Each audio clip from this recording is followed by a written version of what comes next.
एका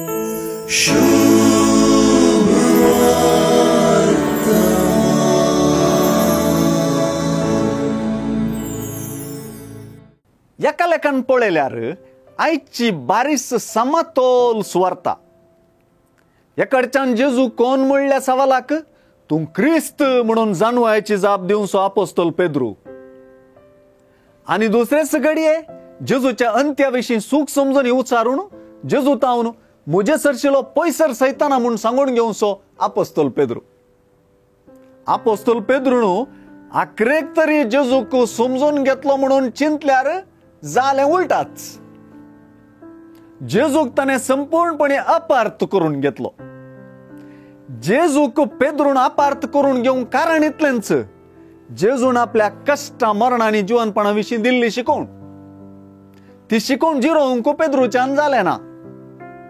पेद्रू प्रकार वा मनशान चिंचे प्रकार जेजू कष्टां दुखी वळवळ्या मरणा प्रतिबंधक सकत आसलोलो.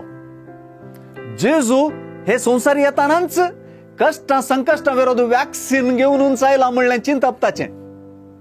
हे लॉजिक वा राजांव स्पश्ट तरान मनशाचें म्हणून जेजू सांगून दिता. देवाचें लॉजिक आनी राजांव विंगडच. ताका ताच्या कष्टां मरणां खुर्सा आनी जिवनपणां तावन विंगड करूंक जायना. हे खंयच्याकी तो प्रतिबंधक वा इम्यून न्हय. हेंच तें देवान चिंचे प्रकार चिंचे चिंतप. परत आनी परत जेजू आपल्या कष्टां मरणांनी जिवनपणा विशीं सांगून दितलो.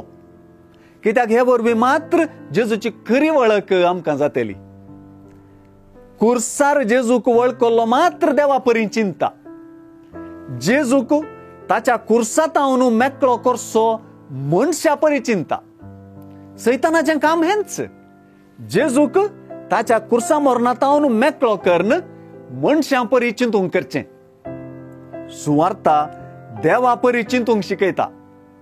सुरवेर तावन अखेर पर्यंत मार्काची सुवार्ता देवा परी चिंतचें म्हणलें वक्ल घालूनच वाचूंक जाय. कित्याक मार्काची सुवार्ता सुरू जावचीच तशीच. जेजू क्रिस्ताची देवाच्या पुतारची सुवार्ता म्हणून ती सुरू जाता. देवा परी चिंतचें सुवार्ता समजूनची चावीस सय. अशें वाचताना देवान चिंतचे परी म्हणजे जेजूच्या उतरांक करण्यांक आनी जेजू विशयान सांगून दिल्ल्या सर्व गजालींक विशेष गुमान दिवन ही सुवार्ता संपूर्ण तरान वाचची पडटली. जेजूच्या कष्टा संकश्टांत खुर्सा मरणा आनी ताच्या जिवनपणान ताची वळख स्पश्टपणी आमकां जातली.